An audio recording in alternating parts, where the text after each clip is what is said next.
گا۔ دوزخ کی سختی، دوزخ کے عذاب، دوزخ کی بلائیں، دوزخ کی وبائیں، اس وقت کیفیت یہ ہوگی کہ بندہ ہر طرف سے موت کو اپنے سامنے دیکھے گا۔ اب اتنے عذاب کی شدت ہے، ہر طرف اسے موت ہی موت نظر آ رہی ہے، موت ہی موت نظر آ رہی ہے، لیکن کیفیت یہ ہوگی کہ موت نظر آنے کے باوجود وہ مرے گا نہیں۔ لا یذوقون فیہا الموت الا الموتۃ الاولی، بس پہلی مرتبہ یہ جو ہماری دنیا کی زندگی ہے اس میں موت آنی ہے۔ جب بندہ اگلے جہان چلا گیا فرمایا پھر موتیں نظر تو آئیں گی، ہر لمحے اس کے لیے موت ہی موت ہوگی، لیکن موت آئے گی نہیں۔ کیفیت وہاں پہ یہ ہوگی کہ لا یموت فیہا ولا یحیا، نہ تو بندہ مر سکے گا اور نہ بندہ زندہ رہ سکے گا۔ اب زندگی کیا ہے؟ جس میں کچھ نعمت ہو، زندگی وہ ہے جس میں کچھ اشائش ہو، جس میں کچھ آرام ہو، جس میں کچھ نعمت ہو۔ لیکن دوزخ کی زندگی کیا زندگی ہے؟ فرمایا وہاں کوئی نعمت ہی نہیں ہے، وہاں کوئی آرائش ہی نہیں ہے، وہاں کوئی سکون ہی نہیں ہے۔ بندہ زندہ ہو کے مرا ہوا ہوگا لیکن ادھر موت بھی نہیں ہوگی۔ ہر طرح کی مشقتیں وہاں پہ موجود ہیں لیکن موت آنے کا نام نہیں لے رہی۔ فرمایا لا یموت فیہا ولا یحیا، نہ بندہ مر سکے گا نہ بندہ وہاں پہ زندہ رہ سکے گا۔ یہ وہاں کے عذاب کی کیفیت ہوگی۔ اور بخاری شریف کتاب الایمان میں یہ حدیث پاک ہے، آقا علیہ الصلوۃ والسلام نے ارشاد فرمایا دوزخ کا سب سے کم عذاب جس بندے کو دیا جائے گا اسے دوزخ کی جوتیاں پہنائی جائیں گی۔ دوزخ کی جوتیاں، آگ کی جوتیاں، یہ سب سے کم عذاب ہوگا۔ اور اس عذاب کی شدت کیا ہوگی؟ فرمایا جوتیاں اس کے پاؤں کے اندر ہوں گی، لیکن ان جوتیوں کی گرمی ایسے ہوگی، فرمایا جس طرح ہنڈیا کے اندر پانی ہو اسے چولہے پہ چڑھایا جائے اور پھر آگ کی وجہ سے جب پانی گرم ہو کے کھولنے لگتا ہے اور اس کے اندر ابالے آنے لگتے ہیں، فرمایا جوتیوں کی گرمی کی شدت کی وجہ سے بندے کا دماغ کھول رہا ہوگا، اس کے اندر ابالے آ رہے ہوں گے۔ یہ سب سے ہلکا دوزخ کا عذاب ہے۔ اور دوزخ کی گہرائی کتنی گہری ہے؟ ایسا ہرگز نہیں ہوگا کہ 1 لاکھ 2 لاکھ اور 3 لاکھ لوگوں کو ڈالا جائے اور اس کے اندر جگہ ختم ہو جائے۔ بخاری شریف کی حدیث پاک ہے، حضرت ابو ہریرہ فرماتے ہیں کہ مسجد نبوی میں ہم بیٹھے ہوئے تھے، ایک زور کے ساتھ کسی چیز کے گرنے کی آواز آئی۔ حضور نے پوچھا صحابہ پتہ ہے یہ کیا چیز گری ہے؟ عرض کیا یا رسول اللہ، اللہ اور اللہ کا رسول بہتر جانتا ہے۔ فرمایا 70 سال پہلے ایک پتھر کو دوزخ کی آگ میں گرایا گیا، 70 سالوں کا رستہ طے کرنے کے بعد آج وہ پتھر دوزخ کی تہہ تک پہنچ سکا ہے۔ یہ دوزخ کی گہرائی ہے۔ اور قرآن پاک میں یہ آتا ہے کہ جب اللہ رب العزت دوزخیوں کو دوزخ میں ڈالیں گے اور جتنے بھی دوزخی ہوں گے، جتنے لوگوں پہ دوزخ لازم ہو چکی ہوگی، سب کو جب دوزخ میں ڈال دیا جائے گا دوزخ کا پیٹ نہیں بھرے گا۔ دوزخ کہے گی حل من مزید، اللہ کوئی اور بھی ہیں، اللہ کوئی اور بھی ہیں تو انہیں لے آؤ، ابھی تو میرے اندر بڑی جگہ ہے، ابھی میں بری نہیں۔ آقا علیہ الصلوۃ والسلام اس آیت کریمہ کی تفسیر میں بیان فرماتے ہیں، فرمایا سارے کے سارے دوزخی دوزخ میں چلے جائیں گے لیکن دوزخ کا بھی رج نہیں ہوگا، اس کا پیٹ نہیں بھرے گا، وہ بار بار کہے گی حل من مزید، حل من مزید، حل من مزید، اللہ کوئی اور لے کے آ، اللہ کوئی اور لے کے آ۔ فرمایا پھر اللہ رب العزت اپنی شان کے مطابق آگے بڑھیں گے اور اپنا بایاں قدم دوزخ کے اوپر رکھیں گے۔ جب اللہ رب العزت کا اپنی شان کے مطابق قدم دوزخ کے اوپر پڑے گا تو دوزخ کہے گی بس بس بس بس، اب میں بڑھ چکی ہوں، اب میں بڑھ گئی ہوں، اب مجھے کسی کی ضرورت نہیں۔ یہ دوزخ کی کیفیت ہے۔ آقا علیہ الصلوۃ والسلام نے کچھ لوگوں کی نشاندہی بھی کی کہ وہ کون سے لوگ ہیں جو دوزخ کے مستحق بنیں گے۔ رمضان المبارک کے آخری عشرے میں اعتکاف میں آنے والے اور جمعۃ المبارک میں آنے والے لوگ ذرا کان کھول کے اس بات کو سنیں۔ قرآن پاک میں بھی دوزخیوں کی صفات بیان کی گئیں، احادیث طیبات میں بھی بیان کی گئیں۔ سورہ مدثر میں ایک مختصر سا نقشہ کھینچا گیا، دل کے کانوں کے ساتھ سننے والی یہ آیات ہیں۔ فرمایا فی جنات یتساءلون، جو جنتی ہیں وہ سوال کریں گے۔ کن سے سوال کریں گے؟ عن المجرمین، مجرموں سے، وہ لوگ جو دوزخ میں جا چکے اب جنتی دوزخ والوں کو دیکھ رہے ہوں گے، دوزخی جنت والوں کو دیکھ رہے ہوں گے، اور پھر آپس میں وہ سوچیں گے، ایک دوسرے کے ساتھ تبصرے کریں گے۔ جب دوزخی کہے گا کسی جنتی کو دیکھ کے، یار یہ دنیا میں میرا ساتھی ہوا کرتا تھا، یہ مجھے سیدھے راستے پہ لگاتا تھا، لیکن افسوس کہ میں لگا نہیں، آج یہ جنت میں ہے، میں دوزخ میں ہوں۔ جنتی افسوس کریں گے، یہ میرا ہمسایہ تھا، یہ میرا بھائی تھا، یہ میرا رشتہ دار تھا، میں اسے بڑی سمجھانے کی کوشش کرتا تھا، یہ سمجھتا نہیں تھا، آج دیکھو اس کے ساتھ کیا معاملہ بن گیا۔ یہ ایک دوسرے کو دیکھیں گے، لیکن اس وقت حسرت و افسوس کا کوئی فائدہ نہیں ہوگا۔ ایک چھوٹا سا نقشہ اللہ رب العزت نے کھینچا کہ جناتی یتساءلون عن المجرمین، جنتی مجرموں سے پوچھیں گے ما سلککم فی سقر، اے دوزخ والو تمہیں کس چیز نے دوزخ میں پہنچایا، تمہارا کیا جرم تھا جس کی وجہ سے تم دوزخ میں پہنچے، تمہارا کیا عیب تھا تمہاری ذات کے اندر کہ ہم تو جنت کے اندر ہیں اور تم دوزخ کے اندر پہنچ چکے ہو۔ آگے سے دوزخی جواب دیں گے لم نکو من المصلین، اے جنتی بھائیو دنیا میں رہتے ہوئے ہم اللہ کا فرض ادا کرتے ہوئے 5 نمازیں ادا نہیں کرتے تھے۔ یہ دوزخی کہیں گے کہ ہم نمازیں ادا نہیں کرتے تھے، ہم نمازیں ادا نہیں کرتے تھے، لم نکو من المصلین، ہم بے نمازی تھے، ولم نکو نطعم المسکین، اور دوسرا ہمارا جرم یہ تھا کہ ہم غریب و مسکین کو کھانا نہیں کھلایا کرتے تھے۔ اگر کوئی ضرورت مند ہمارے پاس اپنی حاجت لے کے آ جاتا تو ہم اپنی دولت کے نشے میں اتنے مست تھے کہ اس کی طرف توجہ نہیں کرتے تھے اور ہم اسے اپنے دروازے سے بھگا دیا کرتے تھے۔ آقا علیہ الصلوۃ والسلام کی حدیث پاک ہے نا بخاری شریف کی، حضور نے خواتین کو خطاب فرمایا اور فرمایا عورتوں اپنے آپ کو دوزخ سے بچا لو، چاہے کھجور کا ٹکڑا ہی اللہ کے راستے میں صدقہ کرنے سے کیوں نہ بچ سکو، جو بھی چیز اللہ کے راستے میں دے سکو دے کے اپنے آپ کو دوزخ سے بچا لو۔ تو کیا کہا دوزخیوں نے؟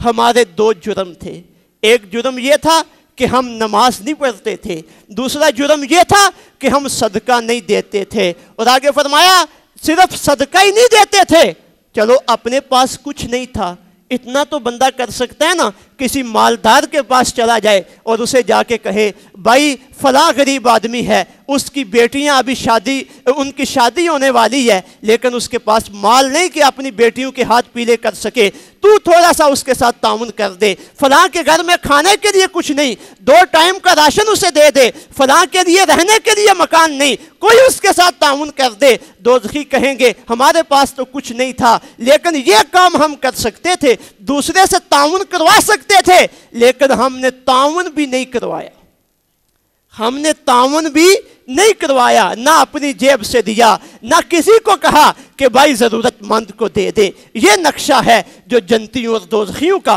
اللہ رب العزت نے قرآن پاک میں ارشاد فرمایا۔ صحیح مسلم کی حدیث پاک ہے، حضرت ایاس بن حمار رضی اللہ تعالیٰ عنہ اس حدیث پاک کو روایت کرتے ہیں، فرمایا آقا علیہ الصلوۃ والسلام نے ارشاد فرمایا 5 قسم کے لوگ ایسے ہیں کل قیامت کے دن جنہیں اللہ دوزخ میں داخل فرمائے گا۔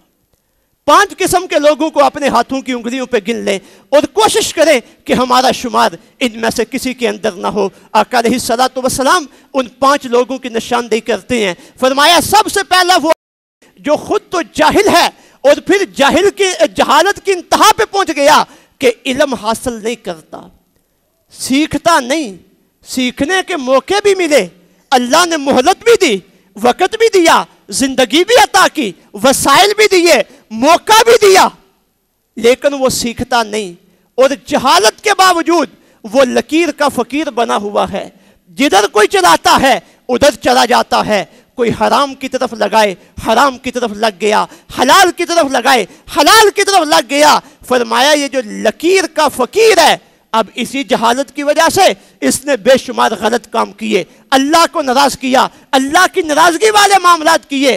فرمایا یہ وہ آدمی ہے جسے اللہ کل قیامت کے دن دوزخ کے اندر ڈالے گا۔ دوسرا آدمی آقا علیہ الصلوۃ والسلام ارشاد فرماتے ہیں کہ جو معمولی چیزوں میں خیانت کرتا ہے، معمولی چیزوں میں، دیکھیں نا بندہ تولنے لگے تو ایک ماشا ایک چھنٹاک میں ڈنڈی مار دے. ایسا ہی کرتے ہیں ہمارے مسلمان کہ تھوڑی تھوڑی چیزوں میں ڈنڈی مارتے ہیں تاکہ ایک ایک مٹھ ایک ایک ماشا اگلے کا مارتے جائیں تو کچھ ہمارا بن جائے. فرمایا جو ناپ تول میں یا معمولی چیزوں میں خیانت کرتے ہیں، جب معمولی چیزوں میں خیانت کرنے کا یہ عالم ہے کہ ان لوگوں پہ دوزخ لازم ہو جاتی ہے، تو جو بڑے بڑے معاملات میں خیانت کرتے ہیں ان کا کیا عالم ہوگا. فرمایا یہ دوسرا آدمی ہے جو خیانت کرنے والا ہے. تیسرا آدمی جس کے بارے میں آقا علیہ الصلوۃ والسلام نے ارشاد فرمایا اس پہ دوزخ لازم ہے، فرمایا وہ آدمی جو لوگوں کے مالوں میں اور لوگوں کے اہل و عیال میں انہیں دھوکہ دیتا ہے. دھوکہ دینے والا آدمی جس کا کام ہی یہ ہے کہ دپے پہ زندگی گزارتا ہے، کبھی اسے دھوکہ دیا، کبھی اسے دھوکہ دیا، کبھی اسے دھوکہ دیا، کسی کے مال میں دھوکہ دیا، کسی کے گھر کے معاملات میں دھوکہ دیا، کسی کی دکانداری میں دھوکہ دیا. فرمایا یہ لوگوں کو دھوکہ دینے والا آدمی یہ دوزخ کا مستحق ہے. تیسرے نمبر پہ آقا علیہ الصلوۃ والسلام نے ارشاد فرمایا وہ آدمی جو جھوٹ بولتا ہے، جھوٹا، اور وہ آدمی جو بخل سے کام لیتا ہے، بخیل. فرمایا یہ لوگ دوزخ میں جائیں گے. اور پانچویں نمبر پہ آقا علیہ الصلوۃ والسلام نے ارشاد فرمایا جو فحش گوئی کرنے والا، اپنی زبان سے بری باتیں کہنے والا اور گالیاں نکالنے والا، فرمایا یہ پانچواں آدمی ہے جو دوزخ کے اندر جائے گا. اب ذرا ان پانچوں لوگوں کو سامنے رکھیں اور پھر آج رمضان المبارک کے آخری عشرے میں اپنی زندگی کا جائزہ لیں کہ کہیں یہ عمل بد ہماری زندگی کے اندر تو نہیں ہے. ایک مرتبہ پھر گنوا دیتا ہوں. سب سے پہلا وہ آدمی جو لکیر کا فقیر ہے، جاہل ہے، سیکھتا بھی کچھ نہیں اور جہالت کی وجہ سے گناہوں پہ گناہ کرتا جا رہا ہے. دوسرا وہ آدمی جو خیانت کرتا ہے. تیسرا وہ آدمی جو لوگوں کو دھوکہ دیتا ہے. چوتھا وہ آدمی جو جھوٹا بھی ہے اور بخیل بھی ہے. اور پانچواں وہ آدمی جو گالیاں دیتا ہے. آج کل دیگر جرموں کو تو ہم جرم سمجھتے ہیں، لیکن کسی کی ماں بہن کے بارے میں بات کرنا، کسی دوسرے گھر کی خواتین کے بارے میں باتیں کرنا، بے حیائی کی باتیں کرنا اور گالیاں نکالنا، یہ ہمارے نزدیک کوئی جرم نہیں، یہ ہمارے نزدیک کوئی عیب نہیں. آقا علیہ الصلوۃ والسلام سے پوچھا گیا یا رسول اللہ صلی اللہ علیہ وسلم کیا مومن بزدل ہو سکتا ہے؟ فرمایا مومن بزدل ہو سکتا ہے. فرمایا مومن جھوٹا ہو سکتا ہے؟ فرمایا نہیں، مومن جھوٹا نہیں ہو سکتا. پوچھا مومن فحش گوئی کرنے والا ہو سکتا ہے؟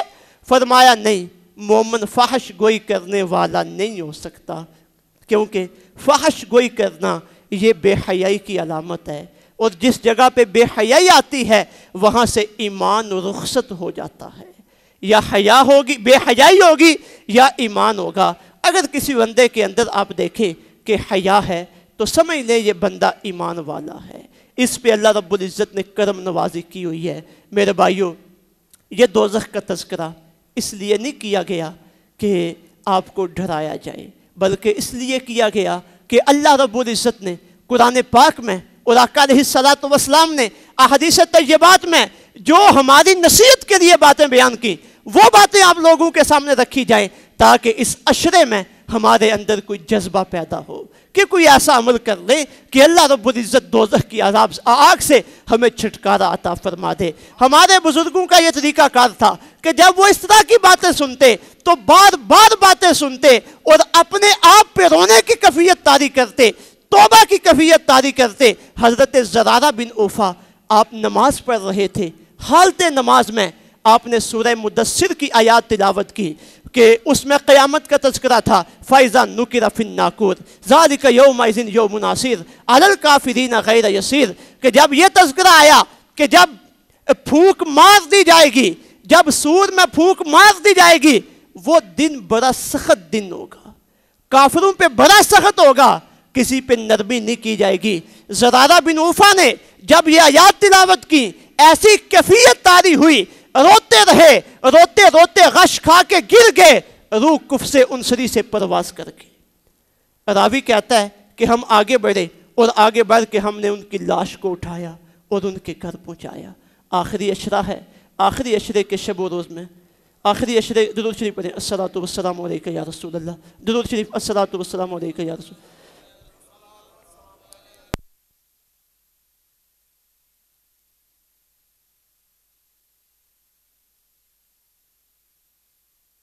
السلام علیکم یا رسول اللہ وعلی آلک و اصحابک یا حبیب اللہ۔ آخری عشرے میں کوئی ایسے عمل کر لے، اللہ رب العزت کرم نوازی کرے۔ اگر کوئی ایسا جرم ہم سے پہلے میں ہو چکا کہ جس کی وجہ سے دوزخ ہم پہ لازم ہو گئی، اللہ کرم نوازی کرے کہ جب افطاری کے وقت اللہ رب العزت لاکھوں کروڑوں کے حساب سے دوزخیوں کو دوزخ سے نجات عطا کر کے جنت میں داخل فرماتے ہیں، اللہ ہمارا شمار بھی ان جنتیوں میں کرتے ہیں۔ یہ رمضان المبارک کی بابرکت ساعتیں، ان میں اللہ رب العزت نے تو ویسے دوزخ کے دروازے بند کیے ہوئے ہیں، جنت کے دروازے کھلے ہوئے ہیں، اور اللہ رب العزت کی رحمت آوازیں لگاتی ہے، آوازیں دے دے کے لوگوں کو بلایا جا رہا ہے۔ اللہ فرماتے ہیں وَسَارِعُوا إِلَىٰ مَغْفِرَةٍ مِّن رَبِّكُمْ، لوگوں جلدی کرو اپنے اللہ کی بخشش کی طرف، جلدی کرو اپنے اللہ کی بخشش کی طرف، إِلَىٰ مَغْفِرَةٍ مِّن رَبِّكُمْ وَجَنَّةٍ، اور جلدی کرو جنت کی طرف، جلدی جلدی جنت کی طرف آؤ۔ اللہ کس جنت کی طرف آئیں؟ کون سی جنت ہے؟ فرمایا عرضها كعرض السماوات والارض، وہ جنت جس کی وسعت زمینوں اور آسمانوں کی وسعت کے برابر ہے، زمینوں اور آسمانوں کی جتنی وسعت ہے اس سے بھی کہیں زیادہ اس جنت کی وسعت ہے جس جنت کی طرف میں تمہیں بلا رہا ہوں۔ وہ جنت کیا ہے؟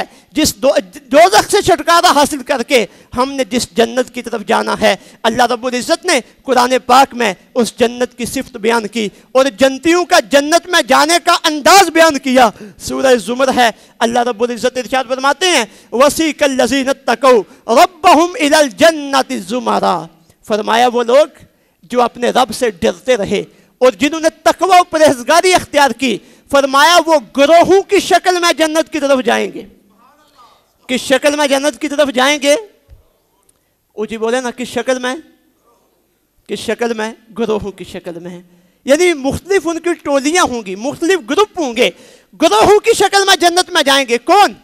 اتقوا ربہم، وہ لوگ جو دنیا میں اپنے رب سے ڈرتے رہے، جنہوں نے دنیا میں رب کا تقوی اختیار کیا، جنہوں نے دنیا میں پرہیزگاری اختیار کی۔ وَسِيقَ الَّذِينَ اتَّقَوْا رَبَّهُمْ إِلَى الْجَنَّةِ زُمَرًا حَتَّىٰ إِذَا جَاءُوهَا، یہاں تک کہ جب وہ جنت کے قریب آئیں گے، جنت کے پاس آئیں گے، ابھی جنت کے پاس پہنچیں گے، فُتِحَتْ أَبْوَابُهَا، اللہ فرماتے ہیں ان کے استقبال کے لیے جنت کے دروازے کھول دیے جائیں گے۔ جنتی آ رہے ہیں، فُتِحَتْ أَبْوَابُهَا، جنت کے دروازے کھول دیے جائیں گے۔ وَقَالَ لَهُمْ خَزَنَتُهَا، اور جو جنت کے خازن ہیں، جو جنت کے چوکیدار ہیں، وہ ان کا استقبال کریں گے، کہیں گے سلام علیکم طبتم، لوگوں تم پہ سلامتی ہو، تم دنیا میں بڑی سونی زندگی گزار کے آئے ہو، تم تقوی کی زندگی گزار کے آئے ہو، اللہ کی رضا کی زندگی گزار کے آئے ہو، اب کیا کرو؟ فَادْخُلُوهَا خَالِدِينَ، اب جنت میں داخل ہو جاؤ اور ہمیشہ ان جنتوں کے اندر رہو، تمہارا ہمیشہ کے لیے ٹھکانہ جنت کے اندر ہے۔ اب آپ نے پیچھے دوزخ کے تذکرے میں دیکھا کہ جو دوزخ میں چلا جائے گا اسے موت نہیں آئے گی، دوزخی کو موت نہیں آئے گی۔ بخاری شریف کی حدیث پاک میں یہاں تک آتا ہے کہ جب جنتی جنت میں چلے جائیں گے، دوزخی دوزخ میں چلے جائیں گے، تو موت کو ایک دمبے کی شکل میں سامنے لایا جائے گا، ایک آواز دینے والا آواز دے گا، اے اہل دوزخ توجہ کرو، اے اہل جنت توجہ کرو۔ جب سارے متوجہ ہو جائیں گے، اللہ رب العزت ایک فرشتے کی ڈیوٹی لگائیں گے، جس طرح ہم جانوروں کو ذبح کرتے ہیں جنتیوں اور دوزخیوں کے سامنے، اس طرح موت کو ذبح کر دیا جائے گا، کہا جائے گا اب موت ختم ہو گئی، اب کسی کو موت نہیں آئے گی۔ جب یہ منظر نامہ بنے گا تو دوزخ کی پریشانی میں اور اضافہ ہو جائے گا کہ یہی امید تھی کہ جلتے جلتے مر جائیں گے، لیکن اب تو موت بھی نہیں رہی۔ اور دوسری طرف جنتیوں کی خوشیوں میں اضافہ ہو جائے گا کہ دنیا میں جب خوشیاں ملتی ہیں، دنیا میں جب نعمتیں ملتی ہیں، تو بندہ ناز و نعم کی جب زندگی گزارتا ہے تو ایک ہی پریشانی ہوتی ہے، مر گئے تو نعمتیں چھوٹ جائیں گی، لیکن جو جنت کی نعمتیں ہیں، جب بندہ ان نعمتوں میں پہنچے گا، جب موت کو ختم کر دیا جائے گا، جنتیوں کی خوشی مزید دو بالا ہو جائے گی کہ اب یہ نعمتیں ہم سے چھینی نہیں جائیں گی، اب یہ نعمتیں ہم سے واپس نہیں لی جائیں گی، ہر وقت وہ اللہ رب العزت کی رحمت کے سائے میں ہوں گے۔ بخاری شریف کی حدیث پاک ہے، حضرت ابو ہریرہ فرماتے ہیں کہ ایک دن اللہ جنتیوں کو مخاطب کریں گے اور کہیں گے اے جنتیوں، جنتی عرض کریں گے لبیک اللہ ہم حاضر ہیں۔ اللہ فرمائے گا جنتیوں کیا تم مجھ سے راضی ہو؟ کیا فرمائے گا اللہ؟ جنتیوں تم مجھ سے، گرمی تو ہے لیکن اس جنت کا تذکرہ چل رہا ہے جس جنت میں جا کے دنیا کی مشقتیں بھول جائیں گی، جس جنت میں جا کے دنیا کی پریشانیاں بھول جائیں گی۔ اللہ پوچھے گا اے اہل جنت کیا تم مجھ سے راضی ہو؟ جنتی عرض کریں گے اللہ تو نے جو ہمیں نعمتیں عطا کی، ہمارے علاوہ تو نے کسی کو بھی یہ نعمتیں نہیں دی، ہم کون ہوتے ہیں تجھ سے ناراض ہونے والے؟ اللہ ہم تجھ سے راضی ہیں، اللہ ہم تجھ سے راضی ہیں، تو نے ہمیں جنت میں داخل کیا۔ اللہ فرمائے گا جنتیوں کیا میں تمہیں اس سے اور بڑی نعمت نہ عطا کروں؟ ایک نعمت تو یہ کہ تم جنت میں آئے ہو، کیا تمہیں اس سے بڑی نعمت نہ عطا کروں؟ جنتی سوچیں گے کہ جنت سے بڑی نعمت کیا ہو سکتی ہے؟ ہر چیز یہاں پہ موجود ہے۔ وَلَكُمْ فِيهَا مَا تَشْتَهِيهِ الْأَنفُسُ وَلَكُمْ فِيهَا مَا تَدَّعُونَ۔ جنت کی نعمتوں کا مختصر منظرنامہ اللہ نے یہ بیان کیا، فرمایا لوگو جب تم جنت میں پہنچ جاؤ گے، جنت میں پہنچ کر تم جو خواہش کرو گے وہ تمہارے لیے پیش کر دیا جائے گا۔ جس کی تم خواہش کرو گے ادھر تمہاری خواہش ہوگی، ادھر وہ چیز تمہارے سامنے ہوگی۔ وَلَكُمْ فِيهَا مَا تَدَّعُونَ، اور جو تم اپنی زبان سے مانگو گے وہ تمہیں عطا کر دیا جائے گا۔ ایک جنتی حاجی صاحب بیٹھے ہوں گے اپنے تخت پہ، ان کے دل میں خواہش آئے گی کہ اس وقت میں بٹیر کا بھنا ہوا گوشت کھاؤں، تو گوشت لینے کے لیے وزیر آباد نہیں جانا پڑے گا، اللہ رب العزت کرم نوازی کریں گے۔ ادھر خواہش پیدا ہوئی، ادھر وہ بٹیر کا گوشت سامنے آ گیا۔ ایک جنتی صاحب کے دل میں خواہش پیدا ہوگی، وہ میرا دوست تھا فلاں، دنیا میں میرا بڑا یارانہ تھا، جی چاہتا ہے اس کے ساتھ ملا جائے، تو گاڑی پہ سوار ہو کے 6 میل پینڈا کر کے نہیں جانا پڑے گا، ادھر خواہش پیدا ہوگی، ادھر اس کا دوست سامنے ہوگا۔ کیونکہ کل قانون اللہ رب العزت نے بیان کر دیا کہ جنت میں تمہارے لیے وہ کچھ ہوگا جو تم پسند کرو گے، جو تمہاری خواہش ہوگی اور جو تم مانگو گے۔ تو اللہ رب العزت جب پوچھیں گے جنتیوں راضی ہو؟ اب جو اتنی نعمتوں میں رہ رہے ہوں انہوں نے راضی نہیں ہونا تو اور کیا ہونا ہے؟ کہیں گے اللہ ہم تجھ پہ راضی ہیں۔ اللہ فرمائے گا جنتیوں میں تمہیں ایک ایسی چیز دینے والا ہوں جو اس سے بھی بڑھ کے ہے۔ عرض کریں گے اللہ وہ کیا ہے؟ اللہ رب العزت کی طرف سے آواز آئے گی یا اہل جنہ، اہل جنت احل لکم رضوانی، آج کے بعد میں نے اپنی رضا کو تم پہ حلال کر دیا۔ اے جنتیوں آج کے دن کے بعد میں کبھی بھی تمہارے ساتھ ناراض نہیں ہوں گا، میں کبھی بھی تمہارے ساتھ ناراض، میں کبھی بھی تمہارے ساتھ ناراض۔ دنیا میں روتے ہیں، چیختے ہیں، چلاتے ہیں، شب بیداریاں کرتے ہیں، نوافل ادا کرتے ہیں، دل میں نیت ہے میرا اللہ راضی ہو جائے، اللہ راضی ہو جائے۔ یہ جنت میں پہنچ کے کیفیت بنے گی۔ جنت مل گئی، اللہ فرمائے گا جاؤ جنت بھی دی اور اپنی رضا بھی عطا کر دی، اپنی کرم نمازی بھی عطا کر دی۔ اس سے بڑھ کر جنتیوں کو جنت میں ایک اور نعمت ملے گی۔ قرآن پاک سورہ قیامہ میں ارشاد فرمایا گیا وجوہ یومئذ ناظرہ الی ربہا ناظرہ، فرمایا قیامت کے دن اور جنت میں کچھ آنکھیں ایسی ہوں گی وہ دیکھ رہے ہوں، وہ بڑی خوش ہوں گی، کچھ آنکھیں ایسی ہوں گی وہ بہت خوش ہوں گی، الی ربہا ناظرہ، وہ اپنے رب کو دیکھ رہی ہوں گی۔ اب اس دنیا کی زندگی کے حوالے سے ہمارا یہ عقیدہ ہے کہ دنیا میں چاہے بندہ جتنی بھی عبادت کر لے اللہ کا دیدار نہیں کر سکتا۔ دنیا میں بندہ اللہ کا دیدار، یہ جو ہماری آنکھیں ہیں ان کے اندر اللہ کا دیدار کرنے کی پاور نہیں ہے، اللہ کا دیدار کرنے کی طاقت نہیں ہے۔ ہاں دل کی آنکھوں سے بندہ اپنے رب کو دیکھ سکتا ہے، حضرت مولا علی المرتضیٰ کی بات آپ کے پیش نظر ہے کہ کسی نے پوچھا کہ اللہ اللہ تو بہت کرتے ہو، کیا اللہ کو دیکھا بھی ہے؟ فرمایا تم کسی وقت کی بات کرتے ہو، علی تو اس وقت تک سجدے سے سر اٹھاتا ہی نہیں جب تک اللہ کو دیکھ نہ لے۔ تو یہ دنیا میں اللہ کو دیکھنا یہ سر کی آنکھوں سے نہیں، یہ دل کی آنکھوں سے ہے۔ ہمارے امام الائمہ حضرت امام اعظم ابو حنیفہ رحمۃ اللہ تعالی علیہ دنیا میں دل کی آنکھوں سے 72 مرتبہ آپ نے اللہ رب العزت کا دیدار کیا۔ تو دل کی آنکھوں سے دعا کریں اللہ ہمیں دل کی آنکھوں سے اپنے رب کا دیدار نصیب کرے، رب کے دیدار کی لذت نصیب کرے۔ یہ دل کی آنکھیں ہیں، اور قیامت کے دن اور پھر جنت میں لوگ اپنا ظاہری آنکھوں سے، سر کی آنکھوں سے اللہ کو دیکھیں گے۔ اس کا منظر نامہ بخاری شریف کی حدیث پاک میں بیان کیا گیا۔ حضور ارشاد فرماتے ہیں جنت میں بازار بھی لگیں گے، جنت میں بازار بھی لگیں گے، اور جمعے کے دن لوگ جنت کے بازاروں میں خرید و فروخت کے لیے جایا کریں گے۔ اب سوال یہ پیدا ہوتا ہے کہ جنت میں تو ہر نعمت ہوگی، پھر خرید و فروخت کی کیا ضرورت ہے؟ نعمت تو ہر چیز وہاں پہ موجود ہوگی، لیکن یہ ان کا خریدنا اور فروخت کرنا یہ بھی ایک دلی تسکین کے لیے ہوگا، یہ بھی دلی لذت کے لیے ہوگا، ضرورت کی وجہ سے نہیں ہوگا۔ اب جمعے کے دن جنت میں بازار لگا کریں گے، جنتی مرد اور جنتی عورتیں وہ ان بازاروں میں جائیں گے، اور فرمایا پھر ایک مقام ایسا ہوگا وہاں پہ ایک پنڈال لگے گا، صوفے بھی لگیں گے، کرسیاں بھی لگیں گی، مشک کے تیلے ہوں گے، عنبر کے پہاڑ ہوں گے، اور بڑی بڑی خوبصورت بیٹھنے کی نشستیں ہوں گی۔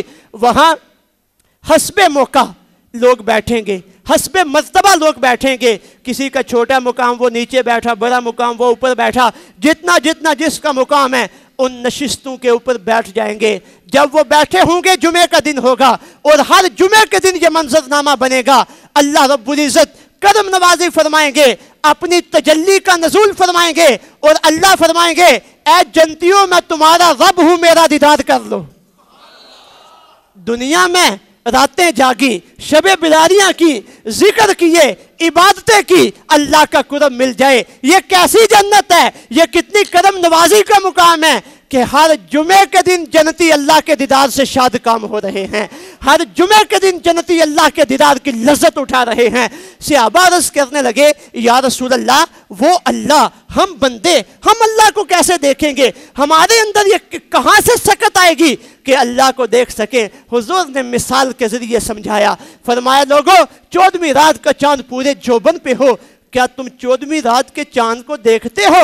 عرض کیا حضور دیکھتے ہیں۔ فرمایا کیا 14ویں رات کے چاند کو دیکھنے کی وجہ سے تمہاری آنکھوں کو کوئی تکلیف ہوتی ہے؟ عرض کیا تکلیف نہیں ہوتی، بلکہ سرور ملتا ہے، لذت ملتی ہے۔ فرمایا جس طرح تم 14ویں رات کے چاند کو دیکھتے ہو تمہیں کوئی پریشانی نہیں بنتی بلکہ لذت ملتی ہے، اس طرح تم لذت کے ساتھ اپنے رب کا دیدار کرو گے، اپنے رب کی زیارت کرو گے۔ یہ جنت کی نعمتیں ہیں۔ اگر جنت کی بات کو ختم کیا جائے تو 2 باتیں بطور خاص اگر ذکر نہ کی جائیں تو دل کو شاید اتنی تسکین نہ ہو۔ اس دنیا میں بندہ گناہوں سے باز آئی جاتا ہے کوشش کر کے، لیکن سب سے بڑی بندے کی پریشانی اپنی شہوت پہ کنٹرول کرنا ہے۔ بندہ اپنی شہوت پہ کنٹرول نہیں کر سکتا، یہ بڑا مشکل معاملہ ہے۔ نوجوان نسلیں کیوں تباہ ہو رہی ہیں کہ یہود و نصارہ نے ہماری شہوت کو ابھارنے کے لیے بے حیائی کے ہتھ کنڈے کیے، لوگ زنا میں، بدکاریوں میں اور نظروں کے زناؤں میں مبتلا ہو رہے ہیں۔ اللہ رب العزت نے اگر بندے کو اپنی شہوت کو کنٹرول کرنے کا آرڈر جاری کیا تو جس نے شہوت کو کنٹرول کیا اس کے مطابق اللہ نے اس بندے کے لیے اجر عظیم بھی تیار کر رکھا ہے۔ جو بندہ اپنی شہوت کو کنٹرول کر لے، اب اس دنیا میں شہوت کو پورا کرنے کے جو ذرائع ہیں اللہ رب العزت نے بندے کی جنس سے عورتیں پیدا کی کہ بندہ ان سے سکون حاصل کرے، لیکن ان کے پاس اگر جانا ہے تو ایک شرعی ضابطہ بنایا گیا کہ نکاح کے ذریعے جاؤ، اگر بغیر نکاح کے تم اپنی شہوت کو پورا کرو گے تو اللہ رب العزت کی بارگاہ کے مجرم بنو گے، اور وہ خوش نصیب آدمی جو اس دنیا میں اپنی شہوت کو کنٹرول کر کے رکھے، صرف اس جگہ پہ خرچ کرے جس جگہ پہ خرچ کرنے کی اللہ نے اجازت دی ہے. چونکہ یہ معاملہ بڑا مشکل ہے تو جتنا مشکل معاملہ ہے اس اعتبار سے اللہ نے اجر عظیم تیار کر رکھا ہے.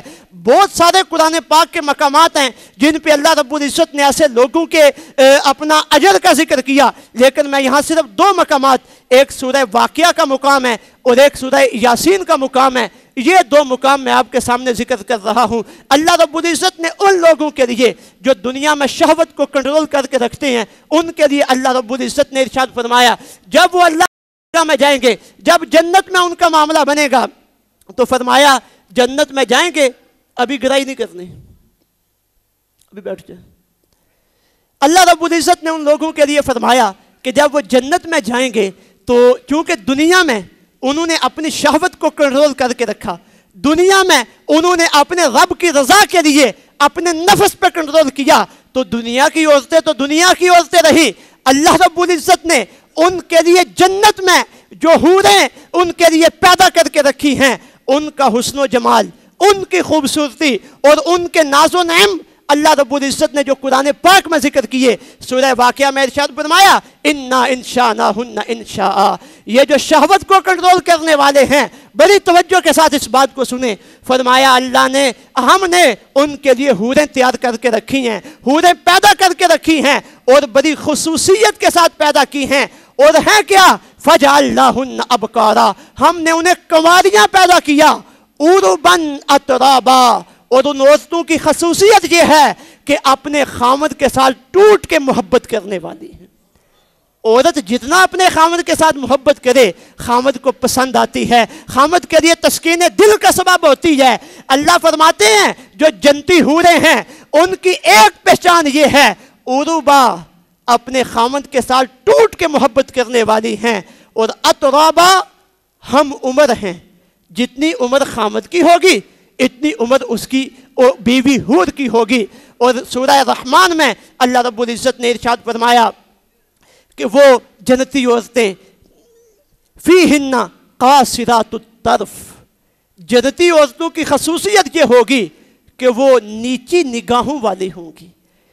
عورت جتنا شرم و حیا کرنے والی ہوتی ہے مرد کے لیے اتنی ہی وہ تسکین دل کی سبب ہوتی ہے کہ باحیا عورت ہے.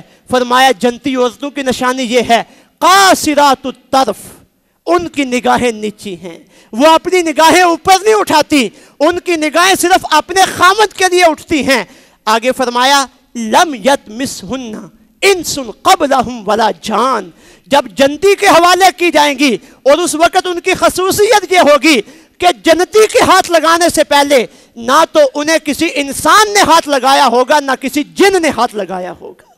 آگے فرمایا وہ کتنی خوبصورت ہوں گی کأنہن الیاقوت والمرجان.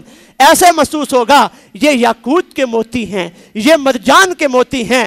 اب بندہ جب قرآن پاک کا مطالعہ کرے، جو بندہ قرآن کا مطالعہ کرتے ہوئے گہرائی میں نہیں گیا تو شاید اس کے دل میں یہ بات آئے کہاں قرآن اور کہاں یہ عورتوں کے تذکرے اور کہاں اس طرح کی باتیں. یہ دل میں سوال آتا ہے.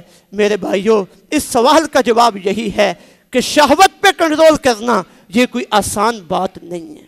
یہ اس نوجوان سے پوچھو کہ کتنا وہ اللہ کی بارگاہ میں دعائیں مانگتا ہے اللہ میری نفس کی خواہشات کو ختم کر، اللہ مجھے نفس کی خواہشات کو کنٹرول کرنے کی توفیق عطا فرما.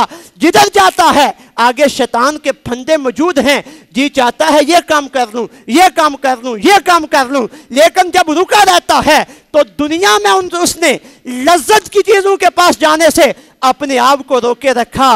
اور وہ کریم اللہ جس اللہ کے کہنے پہ اس نے اپنے آپ کو روکے رکھا ہے، کیا اللہ اسے اس کا متبادل عطا نہیں فرمائے گا؟ کیا اللہ اس مشقت پہ اسے اس اجر عطا نہیں فرمائے گا؟ تو اللہ نے ان عورتوں کا تذکرہ کیا تاکہ ہماری نظر اس دنیا میں یہ جو غلط کاری کے ذرائع ہیں ان سے باز آ جائے. اور جب ہماری نظر ان قرآنی آیات کی طرف اٹھے گی تو جی چاہے گا دنیا میں اپنے آپ کو کنٹرول کر لے، اللہ کرم نوازی کرے گا، آخرت میں تجھے اس کا اجر عظیم عطا فرما دے گا.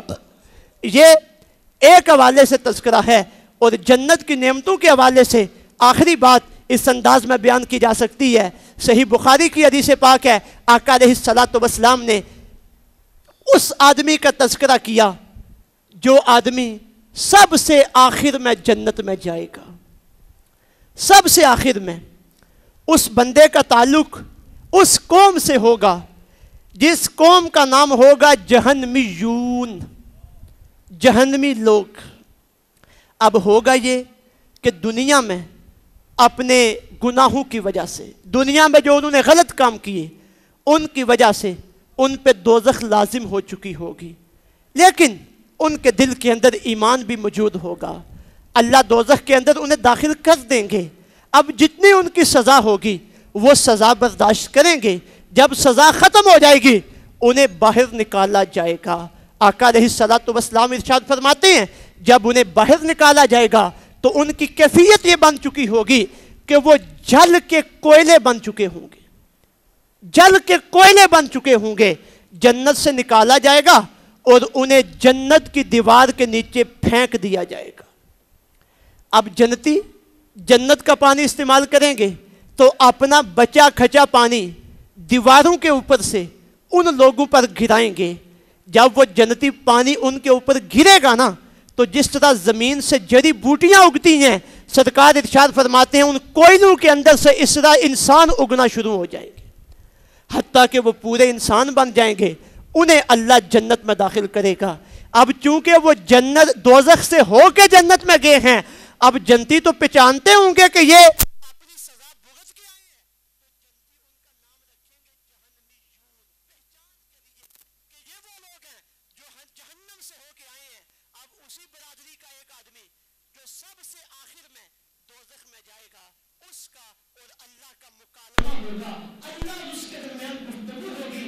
وہ گفتگو آقا علیہ الصلوۃ والسلام نے بخاری اور ترمذی شریف کی حدیث پاک میں بیان کی۔ فرمایا اس آخری جنتی کو اللہ کہے گے اے میرے بندے، میں نے تجھے دوزخ سے نکالا اور جنت میں داخل کیا، جا جا کے میری جنت میں داخل ہو جا۔ اب چونکہ وہ آخری ہوگا تو چالو میرا ہوگا کہ چلو شکر ہے دوزخ سے نجات ملی، جنت کی طرف جا رہا ہوں۔ اب جب جائے گا جنت کی طرف چند قدم چلے گا، دل میں خیال آئے گا سارے لوگ جنت میں چلے گئے، پتہ نہیں میرے لیے جنت میں جگہ بچی یا نہیں، پتہ نہیں مجھے کوئی جنت میں داخل بھی ہونے چاہیے یا نہیں، میں تو سب سے پیچھے رہ گیا ہوں۔ اس کے دل میں یہ ڈر ہوگا، اسی ڈر کی وجہ سے وہ پیچھے آئے گا، پلٹ کے آئے گا، عرض کرے گا اللہ جنت تو لوگوں کے ساتھ بڑھ چکی ہے، میں آخری آدمی ہوں، پتہ نہیں مجھے جنت میں جگہ ملے یا نہ ملے۔ اللہ فرمائے گا بندے نہیں، میں نے تجھے بھیجا ہے اور میں تجھے بھیج رہا ہوں، میں نے جنت میں تیری جگہ بنائی ہوئی ہے، جا جنت میں چلا جا۔ اب وہ دوبارہ جنت کی طرف چلے گا، لیکن جب جانے لگے گا نا جنت کی طرف جانے لگے گا دوسری مرتبہ، پھر اس کے دل میں خیال آئے گا کہ پتہ نہیں میرے لیے جنت میں جگہ موجود بھی ہے یا نہیں۔ پھر واپس آئے گا، عرض کرے گا اللہ بھیجا تو نے مجھے جنت میں ہے، لیکن پتہ نہیں جنت میں میرے لیے جگہ بھی موجود ہے یا نہیں۔ اللہ فرمائے گا بندے میں نے بھیجا ہے، جنت میری ہے، چلا جا، تیرے لیے جنت میں نے جگہ رکھی ہوئی ہے۔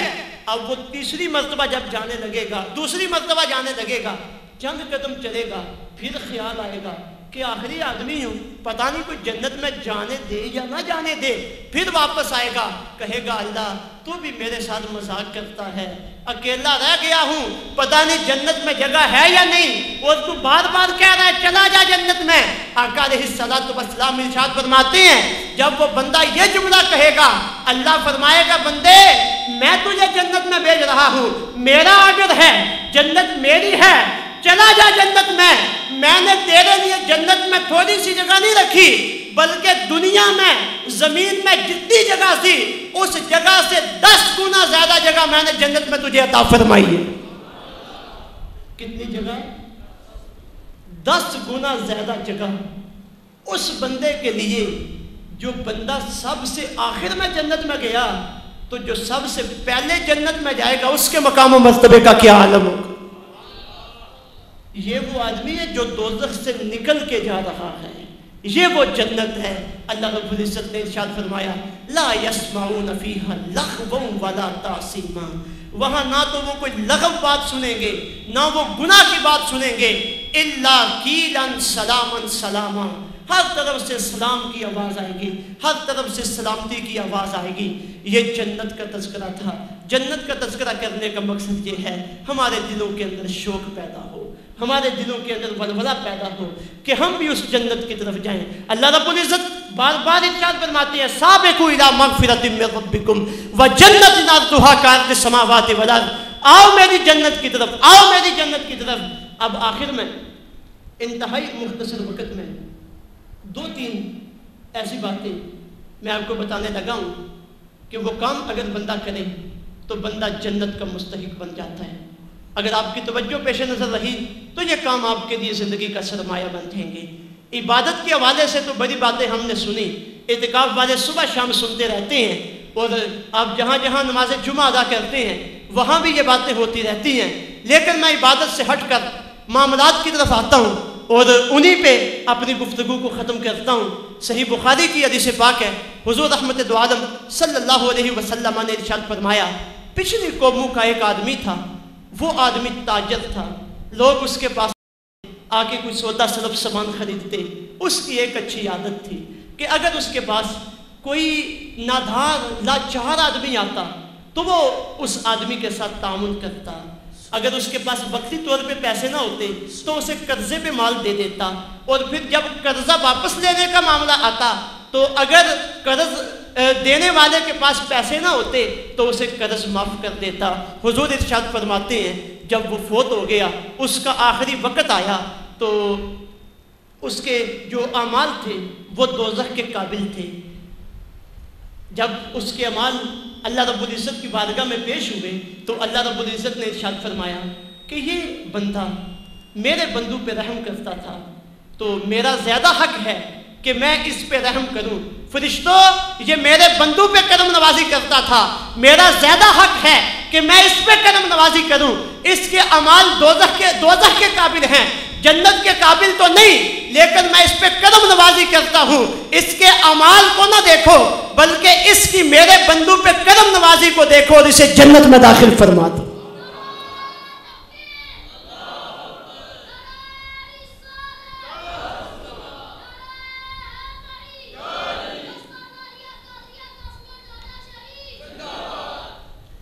ایک عمل، لوگوں کے ساتھ معاملات ہوں تو نرمی کا رویہ رکھنا چاہیے۔ ایسا نہ ہو کہ کسی نے آپ کا قرض دینا ہو تو اس کی جان آپ سر پہ لے آئیں، دیکھ لیں اگر وہ قرض نہیں دے سکتا تو معاف کر دیں، اللہ رب العزت ہمیں بھی معاف کرے گا۔ دوسری بات، جنت میں داخلے کے حوالے سے ہمارے دل میں کسی کے بارے میں حسد، بغض، کینہ یہ نہیں ہونا چاہیے۔ مسند امام احمد بن حنبل کی حدیث پاک ہے، صحابہ کہتے ہیں کہ ایک آدمی کے لیے سرکار نے 3 دن مسلسل ارشاد فرمایا کہ یہ بندہ جنتی، مسلسل فرمایا یہ بندہ جنتی ہے۔ کہتے ہیں جب ہم نے کھوج لگائی نا کہ اس بندے کا کون سا عمل ہے جس عمل کی وجہ سے یہ بندہ دنیا میں جنتی بن گیا ہے، تو اس بندے نے ہمیں بتایا کہ میرا اور کوئی عمل نہیں، بس ایک ہی عمل ہے کہ میرے دل کے اندر کسی دوسرے بھائی کے لیے کھوٹ نہیں ہے، کسی کا حسد، بغض، کینہ یہ میرے دل کے اندر نہیں ہے۔ یہ وہ معاملات ہیں جو بندے کو جنت کی طرف لے کے جاتے ہیں، اور جنت کی طرف جانے کا آخری ذریعہ، اور اسی پہ ہم اپنی بات کو ختم کرتے ہیں۔ میرے بھائیوں، کوئی نہ کوئی ہمارے پاس اجر، عمل ایسا ہونا چاہیے کہ جب ہم مر جائیں تو امید ہو کہ قیامت کے دن اللہ ہم پہ کرم نوازی کرے گا۔ وہ اجر ہے اللہ کے راستے میں صدقہ و خیرات، اللہ کے راستے میں کچھ دینا۔ وہ پیچھے میں نے قرآن پاک کی آیات میں یہ بات پڑھی نا کہ جب جنتی دوزخیوں سے پوچھیں گے بھائی کیوں دوزخ میں پہنچے ہو، تو کیا کہیں گے وہ؟ ایک تو خود صدقہ نہیں دیتے تھے اور دوسرا لوگوں کو بھی صدقہ دینے کا کہتے۔ صدقہ دینا یہ وہ عمل ہے جو بندے کو جنت کے قریب کر دیتا ہے۔ اللہ کے راستے میں خرچ کرنا یہ وہ عمل ہے جو بندے کو دوزخ سے دور اور جنت میں داخل فرما دیتا ہے۔ مسلم شریف کی حدیث پاک ہے، حضور کی بارگاہ میں ایک نوجوان آیا اور اس نے ایک بڑی بڑی پلائی اونٹنی حضور کی خدمت میں پیش کی۔ جب سرکار نے قبول کی نا، عرض کرنے لگا سرکار یہ جہاد کے لیے ہے، اللہ کے راستے میں صدقہ دے رہا ہوں۔ سرکار نے قبول کی، فرمایا اے نوجوان، کل قیامت کے دن اللہ تجھے اس طرح کی 7 اونٹنیاں عطا فرمائے گا، اس طرح کی 7 اونٹنیاں عطا فرمائے گا۔ اور سرکار ارشاد فرماتے ہیں کل قیامت کے دن بندہ اپنے صدقے کے سائے میں ہوگا، صدقے کے سائے میں ہوگا۔ اور فرمایا جب تم صدقہ کرتے ہو نا، جس طرح تم گائے کے بچڑے کی پرورش کرتے ہو یا کسی بکری کے بچے کی پرورش کرتے ہو، فرمایا اللہ تمہارے صدقے کو دائیں ہاتھ میں لیتا ہے اور اس کی پرورش کرتا رہتا ہے۔ تمہارا تھوڑا سا صدقہ کل قیامت کے دن پہاڑوں کی مثل ہوگا۔ کوئی نہ کوئی بندے کو صدقہ و خیرات کرتے رہنا چاہیے۔ یہ صدقہ و خیرات بندے کے لیے جنت میں داخلے کا سبب بن جاتا ہے۔ رمضان المبارک کا بابرکت مہینہ ہے، بابرکت گھڑیاں ہیں۔ یہ رمضان المبارک میں صدقے کے بڑے بہانے ہوتے ہیں۔ صاحب نصاب پہ زکوٰۃ لازم ہے، رمضان ختم ہو رہا ہے، فطرانہ آ رہا ہے، اب فطرانہ 100 روپیہ ہر بندے پہ لازم ہے، چاہے اس نے روزے رکھے یا نہیں رکھے۔ ویسے بھی سر کا صدقہ بندے کو دیتے رہنا چاہیے۔ آستانہ علیہ ڈوڈا شریف سے جو متعلقین ہیں، جو وابستگان ہیں، ان کے لیے زکوٰۃ، فطرانہ، صدقہ، خیرات، ان کے لیے سب سے بڑا مستحق ادارہ ان کے پیر و مرشد کا قائم کردہ ادارہ القاسم ٹرسٹ ہے۔ القاسم ٹرسٹ آپ کی زکوٰۃ، صدقات، فطرانہ، آپ کے دیے ہوئے عطیات، خیرات، انہیں بالکل صحیح مصرف پہ خرچ کرتا ہے۔ دینی مدرسوں کا ایک جال قائم ہے، سینکڑوں کے حساب سے بچے بچیاں ان کے اندر دین کی تعلیم حاصل کر رہے ہیں۔ غریب اور یتیم اور مستحق لوگوں کی پرورش کا نظام ہے، اور بے شمار معاملات ہیں جو صدقات و زکوٰۃ اور خیرات کی مد میں آتے ہیں۔ تو صبح شام انسانیت کی خدمت کا یہ سلسلہ جاری ہے۔ تو جب بھی آپ صدقہ و خیرات دیں تو اپنے اس ادارے القاسم ٹرسٹ کو ہمیشہ مد نظر رکھیں۔ اپنے دوست احباب، اپنے رشتہ دار جو مستحق ہیں ان کو بھی دیں، لیکن اپنے ادارے کا سب سے زیادہ خیال رکھیں۔ تو آج جمعۃ الوداع کا موقع ہے، اور آج اللہ رب العزت کی رحمتوں کی برسات ہے، اور رمضان میں اگر بندہ صدقہ دے تو 70 گنا صدقہ دینے کا ثواب، اور پھر ان لمحات میں تو گزشتہ سالوں کی طرح جس طرح ایک ہمارا سلسلہ چلا آ رہا ہے کہ رمضان المبارک کے آخری جمعہ پہ پیر بھائی متوسلین آستانہ علیہ قادریہ قاسمیہ ڈوڈا شریف کے ادارہ دارالعلوم قادریہ قاسمیہ کے ساتھ تعاون کرتے ہیں۔ تو آج بھی آپ احباب سے میری یہ گزارش ہے کہ ان لمحات میں جتنا ہو سکے زیادہ سے زیادہ اپنے اس ادارے کے ساتھ تعاون کریں، اور جو بندہ پہلے اٹھ کے تعاون کرے گا وہ سمجھ لیں کہ دوسروں کو بھی اس تعاون پہ لگانے والا ہے۔ جو پہلے اٹھتا ہے دوسرے اس کی طرف دیکھ کے اٹھتے ہیں، تو اب جو دوسرے اٹھتے ہیں انہیں جو ثواب ملتا ہے اس کے اندر سے اسے بھی اجر ملتا ہے۔ تو وہاں بیٹھے نہیں آپ نے رہنا، آگے آنا ہے، آگے آ کے اپنا نذرانہ اپنی خدمت پیش کرتے جائیں، اٹھ کے آئیں۔ جتنا اللہ رب العزت نے آپ کو توفیق عطا فرمائی، ماشاءاللہ جتنا اللہ رب العزت نے آپ کو عطا کیا، ہر بندہ اپنی جگہ سے اٹھے، جتنا ہو سکتا ہے، جتنا اللہ رب العزت نے توفیق عطا کی۔ جو کچھ بھی نہیں دے سکتا 5 10 15 20 روپے تو دے سکتا ہے، اور جتنا جسے اللہ نے زیادہ کی توفیق عطا فرمائی، جلدی جلدی ماشاءاللہ اللہ پاک کرم نوازی فرمائے، اللہ پاک کرم جتنا ہو سکے جلدی جلدی آئیں، جلدی جلدی آئیں، اور تاکہ رش نہ پڑے، اپنا 1000 2000 5000 10000 جتنا ہو سکے القاسم ٹرسٹ اور دارالعلوم قادریہ قاسمیہ کے ساتھ تعاون کرتے رہیں۔ جن ساتھیوں کی ڈیوٹی لگائی گئی ہے وہ ساتھی جا کے اپنی جولیوں کے اندر بھی یہ اکٹھا کر سکتے ہیں۔ سبسکرائب کیجئے ہمارا چینل اور دبائیں اس بیل آئیکن کو تاکہ آپ کو ریگولر نوٹیفیکیشن اپڈیٹس مل سکیں۔